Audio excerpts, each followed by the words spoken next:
On this short video, I'm going to be showing you my 5 top tips for when it comes to fishing out at range.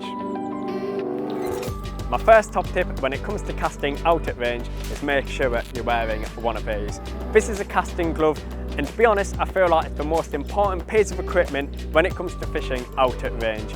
This protects your casting finger on the cast. You're going to be putting a lot of force on your finger, and if you don't wear one of these, you run the risk of cutting the top of your finger off. So make sure you wear one of these, and also by wearing a glove like this, it allows you to grip the rod a lot harder and gives you the confidence to give that extra force on the cast.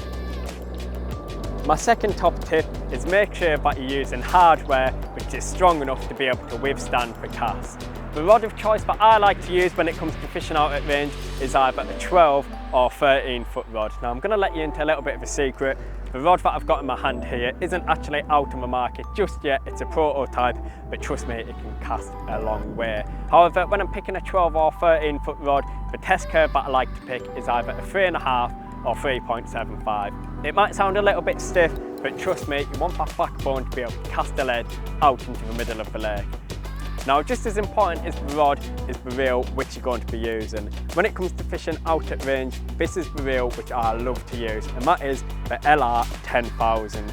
With an LR 10,000 reel, it has a massive spool, which means I can put a lot of line on the spool, but more importantly, the line lay on these reels are fantastic, which means the line's going to be coming off the spool with minimal friction, allowing me to put extra yards onto the cast. Lead size is really important, and it's my third tip when it comes to fishing out at range. You want to be fishing with a nice heavy lead so it's got the weight to be able to carry itself to hit the cliff. The lead size that I like to use when I'm fishing out at range is either a 4 or a 5 ounce lead. If you were to pick a 1 or 2 ounce lead, yes, they might go into the lake with a little splash, but it's not going to have the weight to carry itself to hit the cliff. Also, the shape of the lead is really important. If you pick a lead such as a flat pair, they're good leads, but they're not very aerodynamic. You want to be able to pick a distance or tournament style lead, as these will fly through the air much easier. So my fourth tip when it comes to fishing out at range is make sure that you're using a main line that's going to fly through them eyes with minimal friction. If you use something like 20 pound, it's quite heavy, it's quite thick, it's going to cause a lot of friction and resistance as the line travels through the eyes. Therefore, you're not going to be able to cast right out to where you want in. So the main line that I like to use when fishing out at range is 10 pound bullet. I always make sure to fish with a braided shock leader.